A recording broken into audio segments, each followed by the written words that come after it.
Hello everyone. In this session, we are going to cover an important topic that is cholecystitis. So in your university exam, you can get a long question. So you have to write down about both type of cholecystitis, that is acute as well as chronic.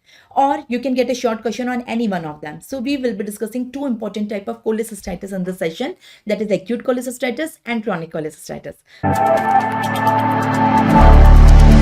We are starting the topic that is cholecystitis.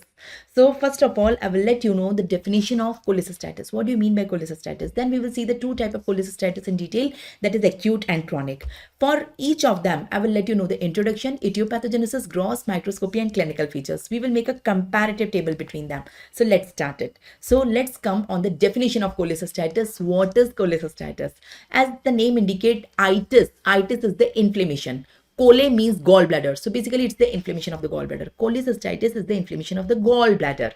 There are two type of, or you can say three type of cholecystitis: acute, chronic and acute on chronic. So we will study two in detail, the acute and chronic. Acute on chronic we will not see the details, but acute and chronic we will see them separately.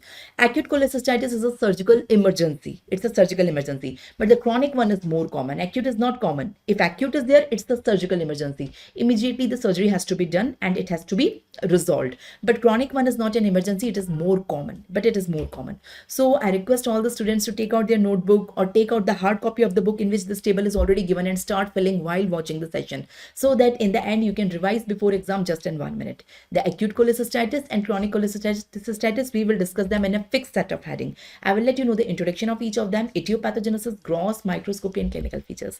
Most important among them is gross and microscopy. You have to draw. So let's start with acute cholecystitis. Let's start with acute cholecystitis and let me tell you the introduction of acute cholecystitis. What is acute cholecystitis? You can see it begins with the obstruction of the gallbladder followed by infection. So first there is obstruction of the gallbladder by stone or by something. There is obstruction and this will attract the infection by the bacteria. So obstruction followed by infection, most common cause of acute cholecystitis. Now in the etiopathogenesis, there are two type of cholecystitis, acute cholecystitis, calculus and acalculus. Calculus means stone. Here the obstruction by the stone is there, that is leading to the infection. And here acalculus, A means absent, calculus means stone, so it is without stone.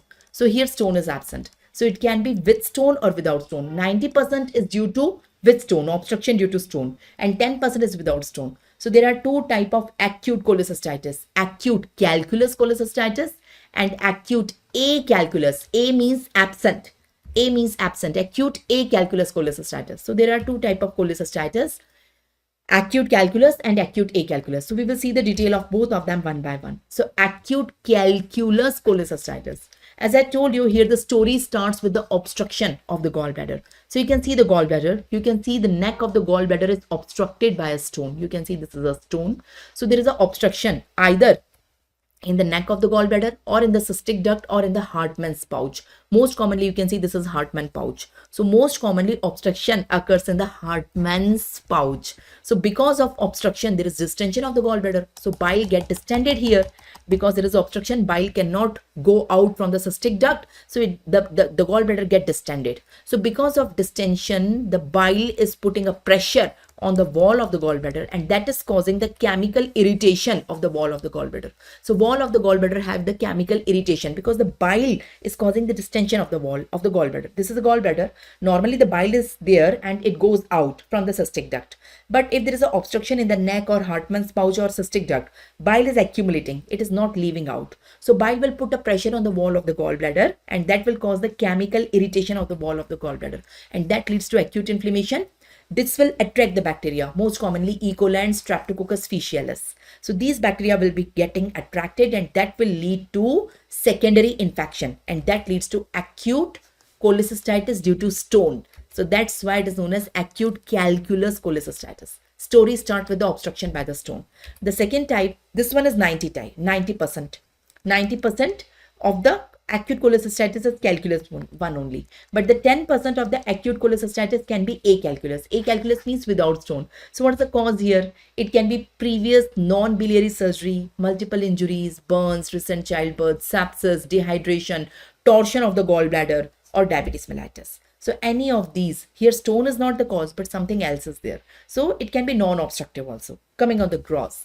In the gross, we will comment on